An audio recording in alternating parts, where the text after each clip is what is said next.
निरंकार जन्मा अद्वैत पुरखा सर्वव्यापक कल्याण मूरत परमेश्वराय नमस्तं। ॐ ब्रह्म सत्यं निरंकार जन्मा अद्वैत पुरखा सर्वव्यापक कल्याण मूरत परमेश्वराय नमस्तं। ॐ ब्रह्म सत्यं निरंकार जन्मा अद्वैत पुरखा सर्वव्यापक कल्याण मूरत परमेश्वराय नमस्तं। ॐ ब्रह्म सत्यं निरंकार जन्मा अद्वैत पुरखा सर्वव्यापक कल्याण मूरत परमेश्वराय नमस्तं। ॐ ब्रह्म सत्यं निरंकार जन्मा अद्वैत पुरखा सर्वव्यापक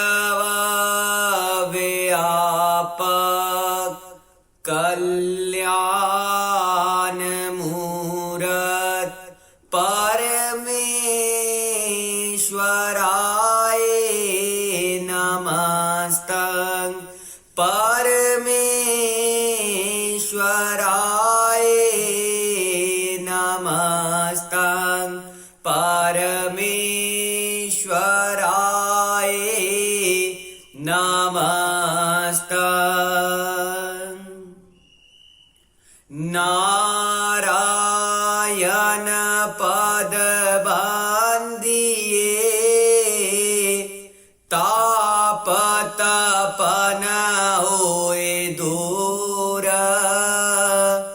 नमो नमो नित चरण को जो सरब आधार अजूर।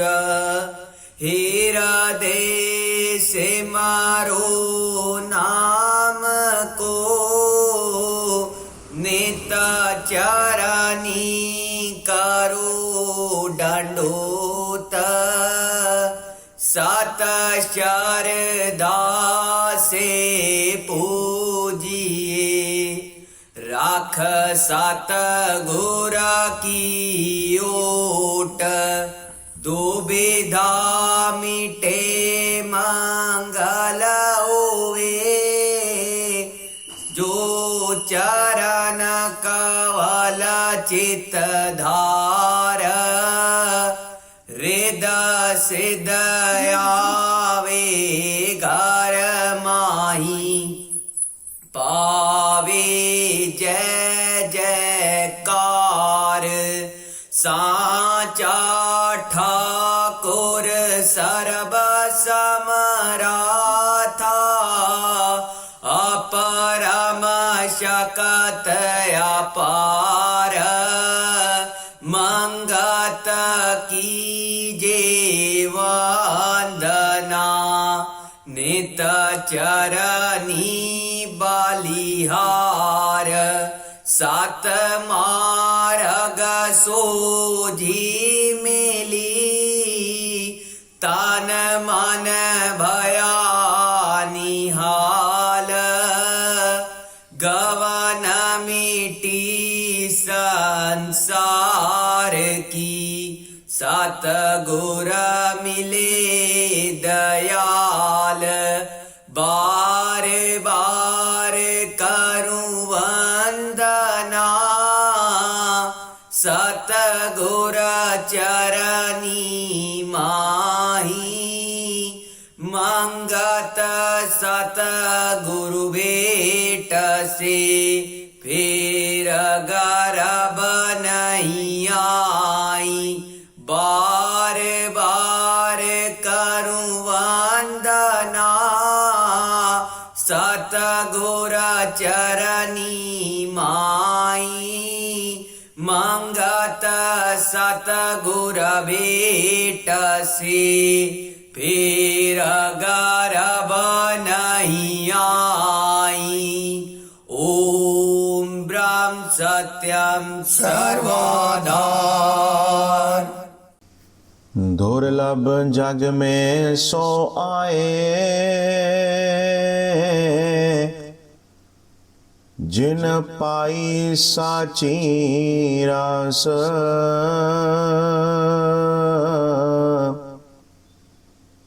मंगत भर मन त्याग के पायो शब्द अविनाश। दुर्लभ जग में सो आए जिन पाई साची रास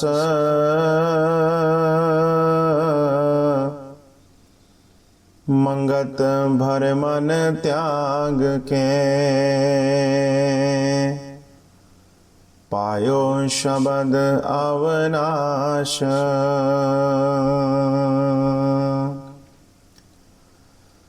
जग आवन की खोजो सार साची रास करो विचार। मोह माया सब घना कलेश भरम का संशय नहीं मिटे संदेश। सुख कारण बहु घाले घाल धन भूमि माल इकबाल। सुत दारा नाती परिवार लोक सखा संग कियो विचार। महल अटारी कोट औसार मान मध धारे आपार। सर्व जिया से बने तू मानी अपनी शोभा किरत बहु जानी। सुख कारण बहु स्वांग बनाई औड़क देही छार समाई। मूरख मना तू क्यों भर माया साक संग किस का जग आया। अपने कर्म का भोगे सब भोग, दुख सुख का जो होवे संजोग। ना कोई किसी को सुख दुख देवे, अपनी करनी सब लेख लखावे। कर्म भोग से जन्मे मरे, कर्म भोग से जूनी पाणे। कर्म भोग ऊंच नीच फरावे, मान अपमान का चक्कर चलावे। कर्म भोग ये रूप संसार, बांधा जीवनित होवे खवार। सुख भोगे दुख रूप समाए, दुख से बोहड़ सुख प्रगटाए।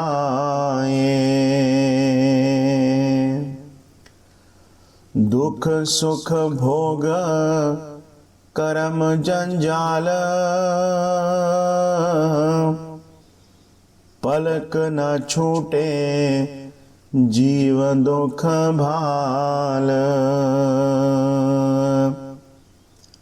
छिन हर खे छिन शोक विचारी, सुख दुख भोग करे अंगारी।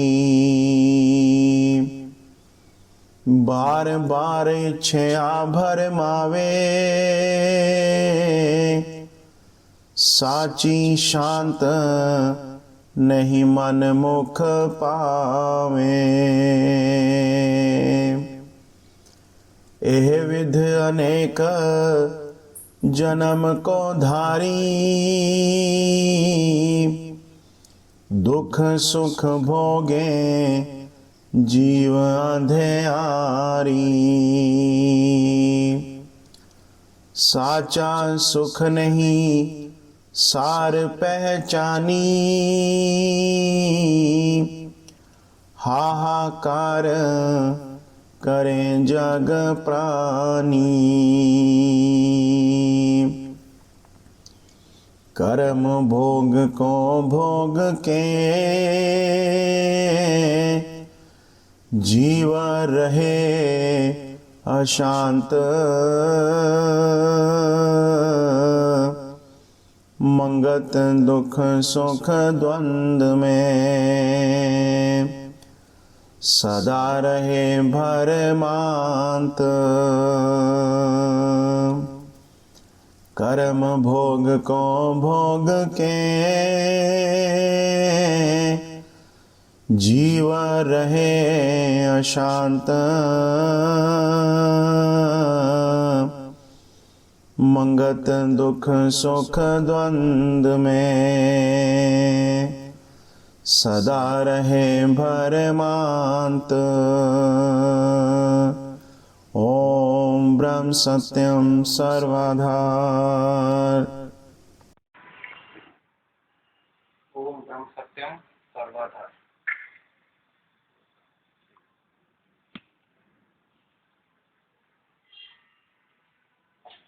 हमारा जीवन कर्म युक्त जीवन है, इसलिए हमारे लिए ये आज का जो सब्जेक्ट है बहुत इम्पोर्टेंट है। कर्म और प्रारब्ध यानी भाग्य का स्वरूप। हम अपने जीवन को सुंदर बनाने के लिए बहुत सी प्लानिंग करते हैं, बहुत एक लंबी चौड़ी स्क्रिप्ट तैयार करते हैं कि मेरा जीवन ऐसा होना चाहिए, मेरा जीवन ऐसा होना चाहिए, सुख होने चाहिए, लाभ होना चाहिए, शांति होनी चाहिए, बहुत कुछ प्लानिंग करते हैं। लेकिन क्या जो जो हम अपने जीवन की प्लानिंग करते हैं उसके अनुसार हमारा जीवन व्यतीत हो रहा है, या चाहा कुछ और था, मिला कुछ और है? सुख चाहा था फिर भी दुख मिल गया, हमेशा लाभ चाहा था फिर भी हानि हो गई, हमेशा स्वस्थ स्वास्थ्य चाहा था फिर भी रोग ने आके पकड़ लिया। आखिर ये कौन सा सिस्टम वर्क कर रहा है? ये सुख दुख, लाभ हानि, यश अपयश, इसका बंटवारा किस आधार पे हो रहा है? ऐसा क्या सिस्टम है कि कोई तो किसी गरीब के घर में पैदा हो रहा है, कोई किसी बहुत बड़े इंडस्ट्रियलिस्ट के घर में पैदा हो रहा है। शास्त्र इसको कहते हैं ये सब प्रारब्ध है। प्रारब्ध, ये प्रारब्ध क्या होता है? इसके लिए बताया गया है कि हमारे अनंत जन्म हो चुके, उन अनंत जन्मों में हमने असंख्य कर्म किए, उन असंख्य कर्मों में से सब कर्मों का फल हम उन जन्मों में नहीं भोग पाए। जिस जिस कर्म का फल हम नहीं भोग पाए वह सारे कर्म संचित होते गए। फिर जब मुझे यह देह ईश्वर के द्वारा प्रदान होने लगी तो उस संचित कर्मों में से जो फल मैंने नहीं भोगे थे, एक पैकेज बना के, यानी मेरे ही किए हुए कर्मों को भोगने के लिए मुझे एक पैकेज बना के दिया गया जिसको हम प्रारब्ध कहते हैं। आम संसारी इसको भाग्य भी कह देते हैं, लेकिन महाराज जी क्या कहते हैं इसके लिए?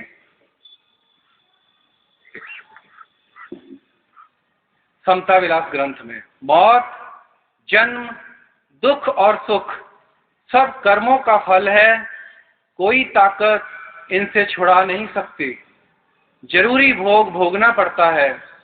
गुरु, पीर, अवतार, ज्ञानी, नबी और पैगंबर सबको अपनी करनी का फल मिलता है।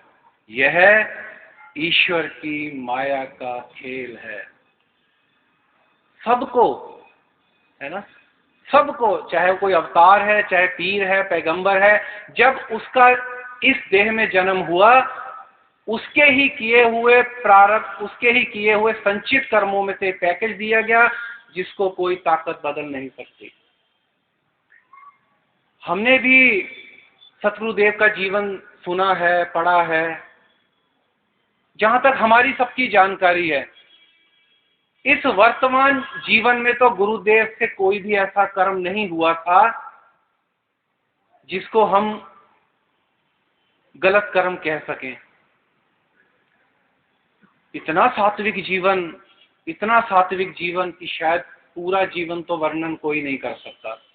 लेकिन फिर भी देखिए, इतना सच्चा, सुथरा, साफ, नीट, क्लीन, प्योर, डिवाइन युक्त जीवन होने के बावजूद भी सतगुरुदेव ने बड़ी मेहनत से, बड़ी कठिनाइयों से गंगोठिया आश्रम का निर्माण कराया। वो हालात बड़े कठिन होते थे उस वक्त जब आश्रम का निर्माण हुआ। बस सर्विस भी नहीं होती थी, अक्सर लोग पैदल ही यात्रा करते थे। मेरे गुरुदेव ने एक एक जीव को, संगत को जोड़ा। कितना कठिन रहा होगा उस वक्त। अभी गंगोठिया आश्रम बने चंद वर्ष ही हुए थे, शायद 2-4 सम्मेलन हुए होंगे, देश का पार्टीशन हो गया। इतनी मेहनत से बनाया हुआ आश्रम छोड़ के आना पड़ गया। यानी जो घटना कर्म घटना तय होता है वो घट के रहता है। कल्पना कीजिए, सुनना कितना आसान लगता है। अगर मैं बड़ी मेहनत से अपने एक घर का निर्माण करूं, 1-2 वर्ष ही उसमें रहूं और घर यूं ही छोड़ के आना पड़ जाए, सोचिए क्या अवस्था रही होगी सतगुरुदेव की। लेकिन संत जो होते हैं वो प्रारब्ध में कभी भी इंटरफेरेंस नहीं करते। भगवान श्री राम का जीवन देखिए, वो तो स्वयं विष्णु जी का अवतार थे।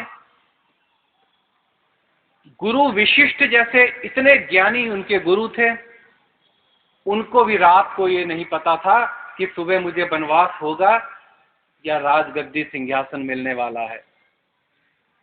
भगवान श्री कृष्ण अर्जुन जी के अपने ही थे। वो तो अर्जुन जी ने कितनी कोशिश की लेकिन वो युद्ध को नहीं रोक सके।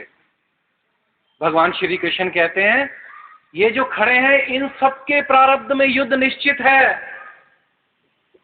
अर्जुन ये युद्ध तो हो चुका, जो चीज डिसाइड हो चुकी उसको प्रारब्ध कहते हैं, जो चीज फाइनल हो चुकी उसको भाग्य कहते हैं। जो डिसाइड हो गया उसको मैं नहीं बदल सकता। और हम संत हर ऊंच नीच को हंसते हुए सहन करते हैं, और हमारे जीवन में जरा सी ऊंच नीच हो जाए हम हाय हाय हाय हाय करते लगते हैं।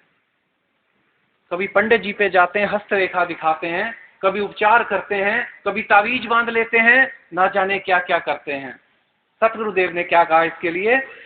अपनी करनी का नर फल पाए, पाप पुण्य जो लियो कमाए। जो भी पाप और पुण्य के तहत मैंने कमाई की है उसी कमाई के अंतर्गत मुझे सुख या दुख प्राप्त होता है।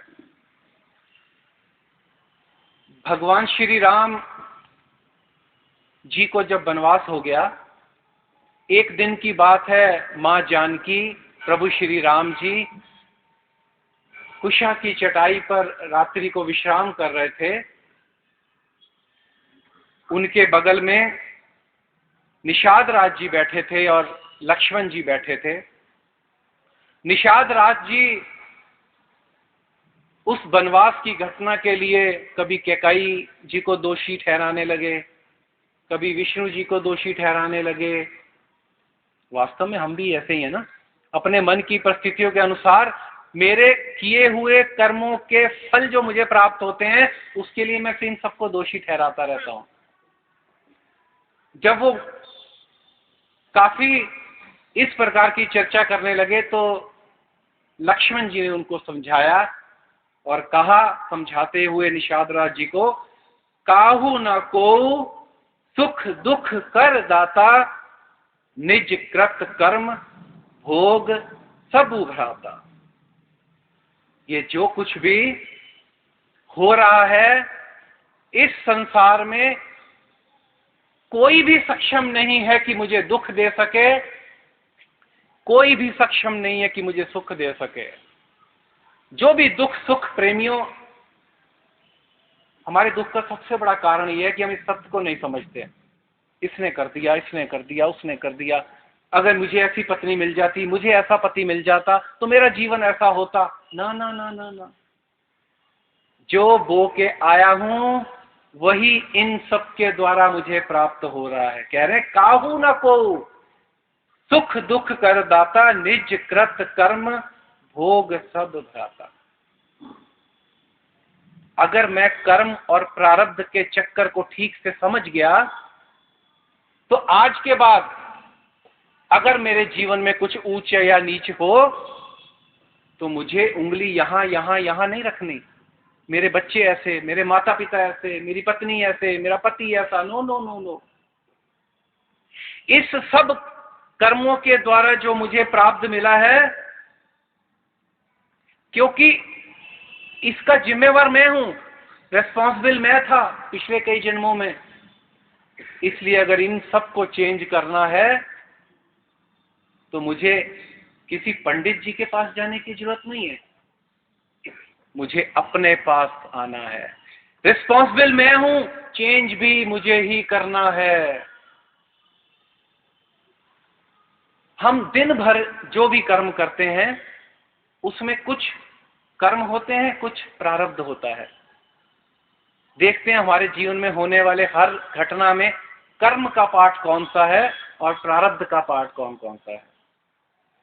कर्म यानी जो कुछ मैं कर रहा हूं, कर्म यानी जो कुछ मेरे यहां से एनर्जी जा रही है, भाग्य यानी जो कुछ मेरी तरफ आ रहा है, कर्म यानी मैंने अपने बेटे की सुंदर तरीके से परवरिश की, भाग्य हो सकता है वो मेरी सेवा करे, हो सकता है मेरी सेवा ना करे, कर्म मैंने दुकान गया, दुकान खोली, ड्यूटी निभाई, भाग्य ग्राहक आया या नहीं आया, सेवा की ये कर्म है, सत्संग किया ये कर्म है, ये सब रिश्ते मेरा भाग्य, इन सबका मेरे लिए व्यवहार ये मेरा भाग्य, जो कुछ भी आ रहा है वो मेरा भाग्य है, जो कुछ भी मेरे द्वारा जा रहा है वो मेरा कर्म है। सिंपल तरीके से समझते हैं, मैंने एक बॉल फेंकी वो मेरा कर्म, वहां से बॉल आई वो मेरा भाग्य। वो बॉल क्यों आई? मैंने एक बॉल फेंकी, सामने दीवार थी, दीवार पे वो हिट हुई, हिट होके रिबाउंड हुई, रिबाउंड होके मेरी तरफ आई। इसमें एक चीज समझने वाली है, हम कहते हैं ना ये तो बड़े बुरे कर्म करता है, ऐश मार रहा है, ये तो बड़े अच्छे कर्म करता है, दुख पा रहा है। इसमें एक लॉजिक छिपा है। मैंने बॉल यहां से फेंकी, वो बॉल 1 घंटे में भी वापस आ सकती है, वो बॉल 100 घंटों में भी वापस आ सकती है, वो बॉल 100 वर्षों में भी वापस आ सकती है। जो भी बॉल वापस आ रही है, जो भी आप सबका व्यवहार वापस आ रहा है, वो मेरे द्वारा यहां से गया था इसीलिए आ रहा है। बिना यहां से गए कुछ भी वहां से आता नहीं है। हुआ क्या? मैंने एक बॉल फेंकी, 100 वर्ष बीत गए, मेरी देह बदल गई, मैं अगली योनि में चला गया। अब मेरी तरफ ब्लैक बॉल आ रही है और मैं समझता हूं ये सब दोषी। ऐसा नहीं है। माना मैंने इन प्रेमी जी से 10,000 रुपए उधार लिए, ठीक है, और ये प्रेमी जी मुझे 1 हफ्ते बाद मिले, वो कहते हैं प्रेमी जी मेरे 10,000 वापिस दो। अब मैं इनसे कहूं जी उस दिन तो मैंने कोई और ड्रेस पहनी थी, आज मैंने कोई और ड्रेस पहनी है, क्या मुझे इनको पैसे देने चाहिए नहीं देने चाहिए? Very simple. भाई इस ड्रेस का उस 10,000 से क्या ताल्लुक, मुझे 10,000 वापस देने चाहिए। अगर मैंने 10,000 वापस किए तो उस कर्म का हिसाब फिनिश। अगर मैंने वो 10,000 वापस नहीं किए, 50-100 साल बाद इनकी भी देह शांत हो गई, मेरी भी देह शांत हो गई। अब मैं एक दिन सुबह 7:30 बजे कार लेके अपने घर से निकला, रास्ते में किसी की कार से मेरे से एक्सीडेंट हो गया, उसने मुझसे 10,000 रुपए ले लिए और चला गया। वो कौन था? ये प्रेमी थे। अब मैं बाद में सोचता हूं, अरे मैं तो रोज 8 बजे जाता था, आज 7:30 क्यों गया? मैं तो इस गली से जाता था, आज इस गली से क्यों गया? ये जो कर्मों का लेन देन है ना, बड़ा एक्यूरेट होता है। हम किसी की अपॉइंटमेंट फिक्स करके भी जाए ना, उतनी एक्यूरेसी वहां पे भी नहीं होती जितनी कर्म फल भोगने में एक्यूरेसी होती है। ये समझना है हमें। वास्तव में डेथ और बर्थ नाम की मेरी कोई चीज ही नहीं है। मेरी लाइफ कंटिन्यू है, मेरा मन कंटिन्यू है, मेरा कर्म फल कंटिन्यू है, और इन सब चीजों को देखने वाला और हिसाब किताब करने वाला ईश्वर भी कंटिन्यू है। इसलिए मुझे इस लॉजिक को समझना है। ये सब प्रारब्ध चक्कर है। अगर हम समझ गए कि भाई ये सब कुछ प्रारब्ध है, इसको मैं नहीं बदल सकता, इंपॉर्टेंट इज दिस कि अब मैं क्या करूं। अगर मेरे साथ कोई बुरा करे तो मुझे उसका जवाब बुराई से नहीं देना, क्योंकि आज वो मेरे साथ जो बुरा कर रहा है, पीछे मैं उसके साथ बुरा करके आया हूं। आज अगर कोई मुझको तंग कर रहा है, आज अगर मेरी पत्नी या मेरा पति मुझे तंग कर रहा है, तो मैं उसको पहले तंग करके आया हूं। तो मुझे क्या करना फिर? जब सब कुछ प्रारब्ध ही के अनुसार चल रहा है तो मैं क्या करूं?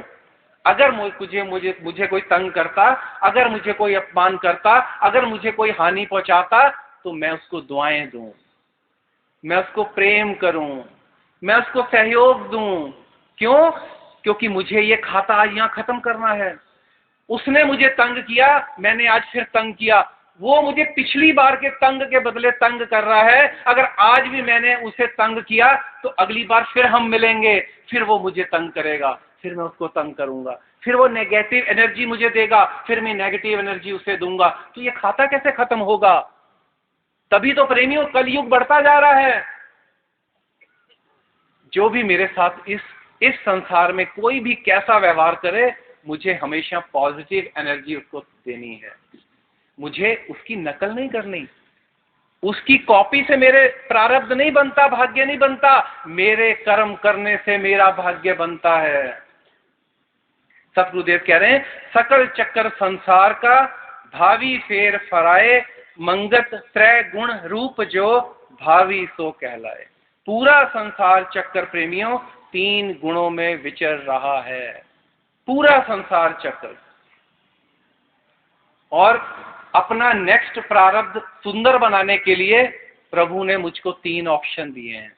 पूरी सृष्टि 3 ऑप्शन में बसी हुई है, सतोगुण, रजोगुण, तमोगुण। प्रारब्ध मैं नहीं बदल सकता, लेकिन अगला प्रारब्ध मैं बदल सकता हूं। अगर व्यापार की बात करें तो ईश्वर ने मुझे 3 ऑप्शन दिए। एक, तमोगुणी कर्म युक्त व्यापार। वो क्या होता है? उसमें हम किसी को लूट खसोट के खाते हैं, नकली माल बेचते हैं, या ज्यादा मुनाफा लेना, ये सब तमोगुणी कर्म युक्त व्यापार है। दूसरा होता है रजोगुणी। मैं बहुत ज्यादा कमाई के बारे में सोचूं, अपना बहुत व्यापार फैला लूं, 14, 15, 18 घंटे काम करूं, काम के सिवा कुछ दिखाई ना दे, जीवन भोगों से इकट्ठा कर लूं, नए नए भोग भोगूं, ये है रजोगुणी कर्म। एक है सतोगुणी कर्म। मैं व्यापार को समय सीमा में निर्धारित करके करूं, ईमानदारी से कमाऊं, ईमानदारी से कमा के 10% निष्काम सेवा में खर्च करूं, जो समय मेरे पास मर्यादा में दुकान या व्यापार करके बचे, उस बचे हुए समय को सत्संग, स्वाध्याय और सिमरन में खर्च करूं। ये है सतोगुणी कर्म। अब आप बताइए, आपको पूरी आजादी है ना? आप चाहें तो सतोगुणी कर्म कर सकते हैं, आप चाहें तो रजोगुणी कर्म कर सकते हैं, आप चाहें तो तमोगुणी कर्म कर सकते हैं, पूरी छूट है। लेकिन सतगुरु एक बात यहां और कह रहे हैं, प्रेमी जीव कर्म करने में तो स्वतंत्र है, कोई सा ऑप्शन अडॉप्ट कर सकते हैं। जीव कर्म करने में तो स्वतंत्र है, लेकिन किंतु जब फल मिलता है तब बड़ा लाचार है। मैं आज तमोगुणी कर्म करके पैसा इकट्ठा कर सकता हूं, लेकिन जब उसका फल मिलेगा तो मैं बहुत लाचार हूं, तो मेरे हाथ बंधे हैं। कर्म करने में कोई मना नहीं करेगा, लेकिन जब फल मिलेगा तो कोई रोक नहीं पाएगा। ऐसे ही भोजन में देख लीजिए, 3 प्रकार के ऑप्शन है। ऐसे व्यवहार में देख लीजिए, बोलचाल में देख लीजिए। आप नोटिस करके देखिए, हर काम को करने के लिए ईश्वर ने मुझे 3 ऑप्शन दिए हैं। जो मैं चाहूंगा उसके अनुसार फल पाऊंगा, प्रारब्ध पाऊंगा। सत संपत्ति के कारणे यतन करो दिन रात, मंगत बसेरा 2 घड़ी, उठ चलना प्रभात। सतगुरुदेव कह रहे हैं, प्रेमियों हमेशा सत संपत्ति को इकट्ठा करने का दिन रात यत्न करो। ये नहीं कहा कि सुबह 1 घंटा, शाम 1 घंटा सत संपत्ति इकट्ठी करो और दिन में जैसा मर्जी व्यापार करो। नो नो नो, सत संपत्ति के कारणे यतन करो दिन रात, मंगत बसेरा 2 घड़ी, उठ चलना प्रभात। बिजनेस में ना 2 तरीके का होता है। एक होता है शॉर्ट टर्म बिजनेस, एक होता है लॉन्ग टर्म बिजनेस। ये जो बाहर हो रहा है ये सब शॉर्ट टर्म बिजनेस है, जो अंदर हो रहा है ये सब लॉन्ग टर्म बिजनेस है। इस शॉर्ट टर्म बिजनेस में नुकसान रिकवर हो सकता है, लेकिन इस लॉन्ग टर्म बिजनेस में नुकसान रिकवर नहीं होता, भुगतना पड़ता है। मेरा सारा ध्यान शॉर्ट टर्म बिजनेस में है। ये शॉर्ट टर्म बिजनेस में इकट्ठा किया और सामान 10, 20, 50 साल में छोड़ के चला जाऊंगा, लेकिन जो लॉन्ग टर्म बिजनेस के तहत अर्जित करूंगा वो कई जन्मों तक मुझे सुख या दुख देगा, कई जन्मों तक सुख और दुख देगा। सतगुरुदेव का जीवन अगर हम देखें, बहुत बड़ी शिक्षा देता है। हम कभी प्रारब्ध के बारे में सोचते नहीं हैं। अब आप देखिए, सतगुरुदेव कह रहे हैं, जब भगत बनारसी दास जी ने उनसे एक बार प्रश्न किया, महाराज जी आपके गुरु कौन हैं? तो कहते हैं, बच्चों इनके गुरु परमेश्वर आप हैं। तो उसी प्रश्न के उत्तर में उन्होंने कहा कि इनको 3 वर्ष की अवस्था जब थी, आयु थी, तभी से सोजी है, तभी से ईश्वर की जागृति है। क्या मैंने इस बात को कभी ध्यान से सुना, समझा? वो गुरुदेव 3 वर्ष की अवस्था में कह रहे हैं उनको सोजी है। तब तक गुरुदेव ने कोई स्कूली शिक्षा अर्जित नहीं की थी, तब तक गुरुदेव को कोई संसारी शिक्षा का भी ज्ञान नहीं था। फिर भी 3 वर्ष की आयु में क्या घटित हो गया कि उनको सारा ज्ञान था। गुरुदेव का ये कहना हमें संकेत देता है कि पीछे से कुछ आ रहा है। अगर मैं किसी गरीब के घर पैदा हुआ, किसी अमीर के घर पैदा हुआ, तो पीछे से कुछ आ रहा है, उसको मैं नहीं बदल सकता, लेकिन आज जो करूंगा वो अगला प्रारब्ध बन सकता है। इसलिए बार बार शास्त्रों में कहा गया है, बार बार, कि सिमरन करिए आवागमन से मुक्त हो जाओगे, सिमरन करिए आवागमन से मुक्त हो जाओगे। ये कैसे हो सकता है? इसके लिए एक दोहा है, ध्यान से देखिएगा। ये दोहा अगर मेरे जीवन में उतर गया तो ये मेरे जीवन का टर्निंग पॉइंट हो सकता है। क्या है? विरह अगन में जल गए, संचित क्रिया मान, प्रारब्ध कर्म पड़े भोगने, गावे वेद पुराण। इस दोहे में समझाया गया है कि अगर सिमरन कर करके, भक्ति कर करके हमारी ऐसी अवस्था आ जाएगी, क्या होगा? विरह अगन में जल गए। उस ईश्वर प्राप्ति पे जब अवस्था आएगी विरह की, उससे मेरे विरह अगन में जल गए संचित क्रियामान। जब मुझे ये देह प्राप्त हुई थी तो संचित कर्मों के पैकेज में से कुछ कर्म मुझे भोगने के लिए दे दिए गए थे। जो संचित कर्म मेरे बाकी थे, ईश्वर की भक्ति से वो जल जाएंगे। जो मैं आज वर्तमान कर्म कर रहा हूं, ईश्वर की भक्ति उस कर्मों को जला देगी। एक बार भी महामंत्र का किया हुआ जाप, ध्यान दीजिएगा, एक बार भी महामंत्र का किया हुआ जाप या तो मेरे संचित कर्म को नाश कर रहा होता है या मेरे क्रियामान कर्म को नाश कर रहा होता है। जैसे जैसे मेरा महामंत्र का जाप बढ़ता जाएगा, वैसे वैसे मेरे क्रियामान कर्म और संचित कर्म जो पेंडिंग पड़े हैं वो जलते जाएंगे। एक दिन ऐसा आ जाएगा प्रेमियों कि मेरे क्रियामान कर्म सब नाश हो जाएंगे, मेरे संचित कर्म जो फल देने को बाकी थे वो भी सब नाश हो जाएंगे। जब मेरे कर्म सब नाश हो गए, मेरे फल मिलना कोई बाकी नहीं रहा, तो जन्म किस बात का? मुझे जन्म इसीलिए मिलता कि पिछले कुछ कर्मों का फल मैंने नहीं भोगा था, उसको भोगने के लिए मैं आया। इसीलिए सारे शास्त्र कहते हैं ईश्वर की भक्ति करो, ईश्वर की भक्ति करो। आज आपको कह रहे हैं आप करोगे तो मुक्त हो जाओगे, आप नहीं करोगे तो आवागमन के चक्कर में फंसे रहोगे। कोई हाथ पकड़ के नहीं कहेगा।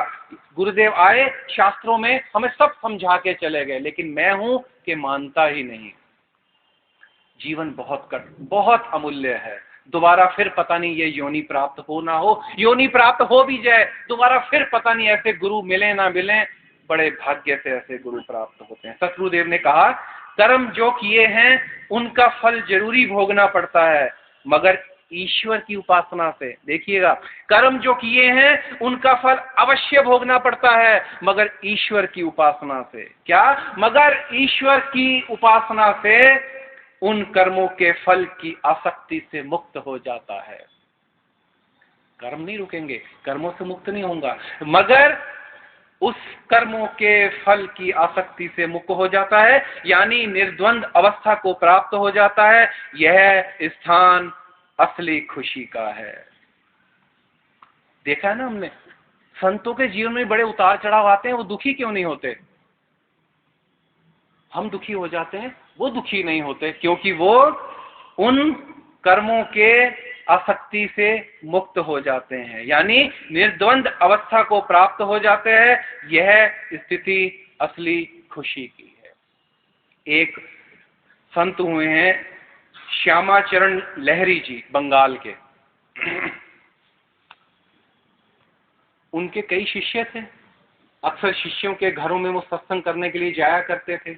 एक दिन किसी शिष्य ने उनको आमंत्रित किया, उनके घर सत्संग करने के लिए जाना था। उनके एक पर शिष्य थे, जैसे हमारे सतगुरुदेव महात्मा मंगत राम जी के पर शिष्य थे भगत बनारसी दास जी, जो 16 वर्ष तक उनके साथ रहे। इन ग्रंथों को वो प्रकट महाराज जी करते थे, वो लिखते रहते थे। वास्तव में उनकी जो सेवा है प्रणाम युक्त है, उनका वर्णन नहीं कर सकते। तो ऐसे ही उन सतपुरुष श्री श्यामाचरण लहरी जी के शिष्य थे कृपाराम जी। एक दिन जब वो सत्संग के लिए किसी प्रेमी के घर जाने लगे, तो अपने शिष्य से कहते हैं, कृपाराम रुई पट्टी रख लो। कृपाराम कहते हैं, महाराज जी हम सत्संग करने जा रहे हैं, रुई पट्टी का क्या काम? सतपुरुष कहते हैं, प्रेमी बहस मत करो, सत आज्ञा बोलो। प्रेमी का ठीक है, बेचारे ने रुई पट्टी रख ली। जिस प्रेमी के घर में सत्संग होना था, उस प्रेमी के घर में जैसे ही वो सतपुरुष एंटर हुए, उसमें आंगन था, आंगन के ऊपर एक लटकी हुई ईंट थी। जैसे ही वो अंदर एंटर हुए, ईंट गिरी, उनकी 2 उंगलियों को मिल पर लगी, उनकी उंगलियों से लहू निकलने लगा। तो क्या कहते हैं सतपुरुष, कृपाराम रुई पट्टी निकालो और इस उंगली पे बांधो। कृपाराम फिर कहता है, महाराज जी मेरे मन में एक शंका उत्पन्न हुई है, अगर आप आदेश करें तो मैं कुछ पूछूं? उन्होंने कहा, बोलो प्रेमी। बोले, महाराज जी आपको पता था ईंट गिरेगी, आपको पता था आपकी उंगली से खून निकलेगा, आप चाहे तो इसको बदल भी सकते थे, रोक भी सकते थे। क्या कहते हैं देखिए सतगुरुदेव, काश ये बात मेरे जीवन में आ जाए तो कितना ही कष्ट आ जाए प्रेमियों, मैं दुखी नहीं होने वाला। क्या कहते हैं, ओ प्रेमी सूद समेत कौन चुकाता? प्रारब्ध था ना, वो तो कोई बदल नहीं सकता था। ओ प्रेमी सूद समेत कौन चुकाता, क्या पता कल टांग तुड़वानी पड़ जाती। कल्पना करके देखिए, ये बात छोटी नहीं है। अरे जिस सतपुरुष को ये पता है कि मैं उस घर में जा रहा हूं, वहां से ईंट गिरेगी, मेरी उंगली पे लगेगी, खून निकलेगा, मैं तो कहता हूं मेरे साथ ऐसा क्यों हो रहा? पंडित जी हाथ देख लो, कोई उपाय कर दो। वो कहता है कृपा होगी, 10,000 दे जा, मैं कृपा होगी। क्या हो रहा है ये, क्या हो रहा है? पता था ईंट गिरेगी, पता था खून निकलेगा, फिर भी क्या कह रहे हैं, वो प्रेमी सूद समेत कौन चुकाएगा, क्या पता कल टांग तोड़वानी पड़ जाती।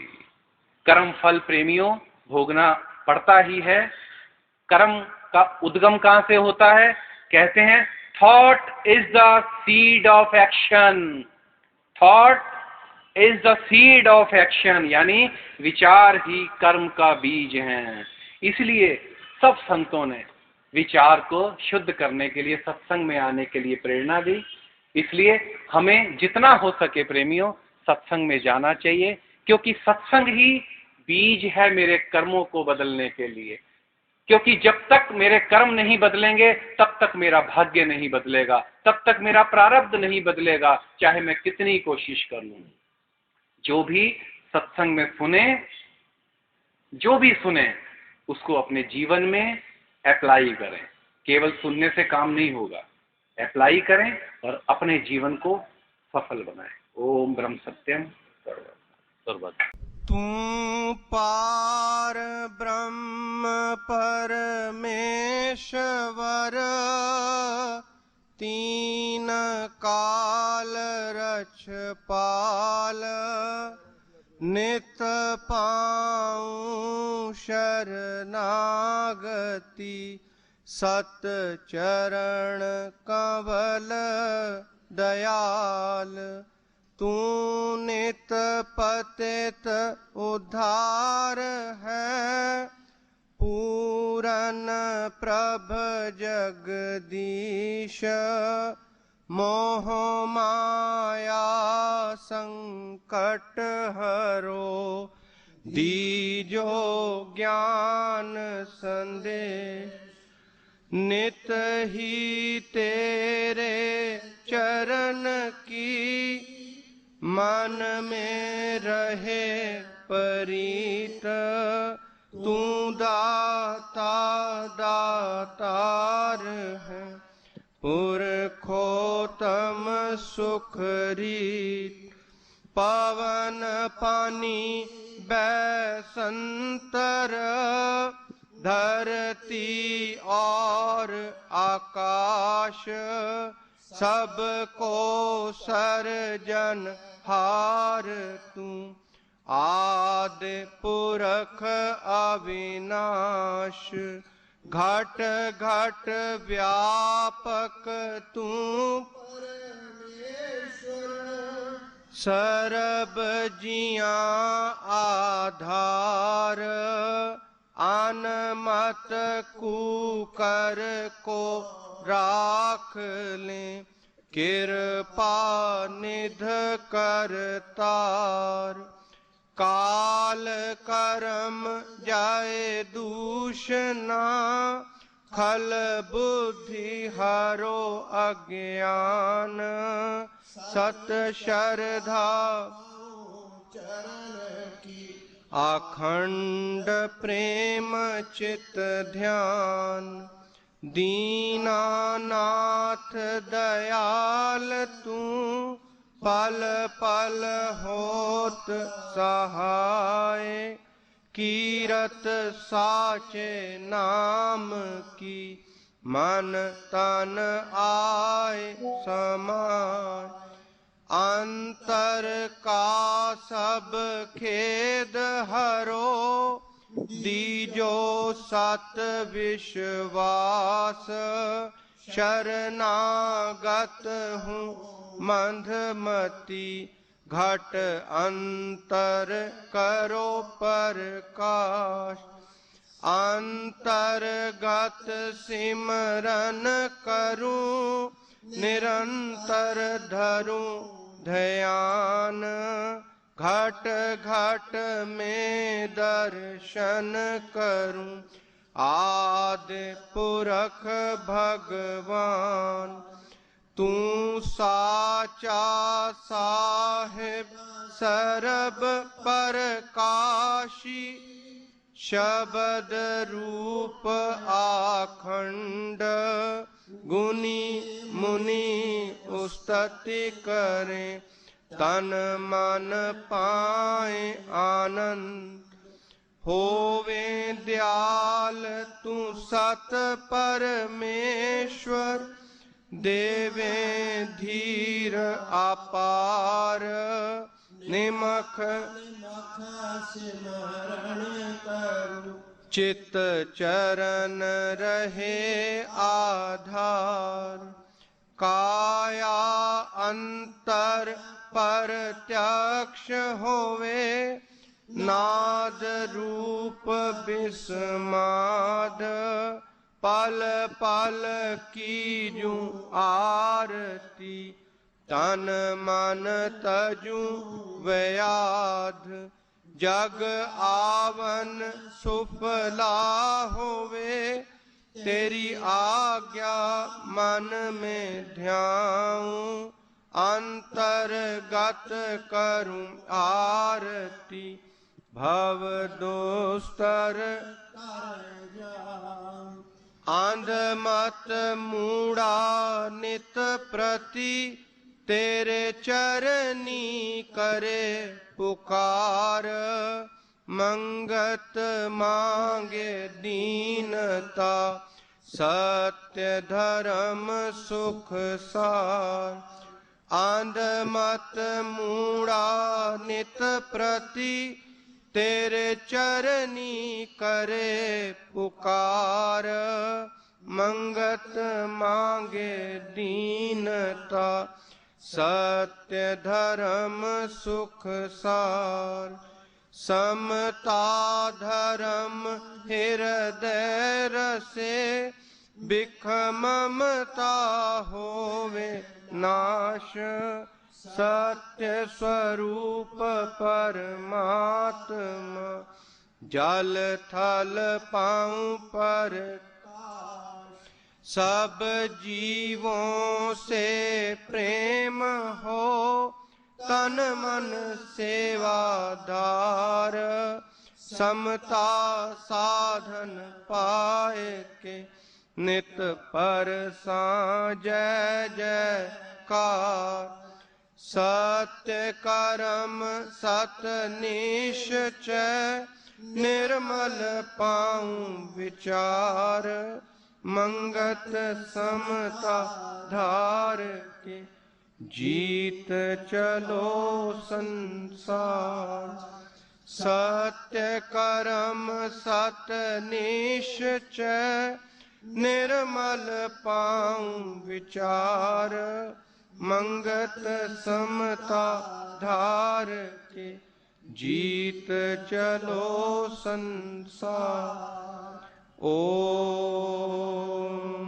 ब्रह्म सत्यम ओम ब्रह्म सत्यम ओम ब्रह्म सत्यम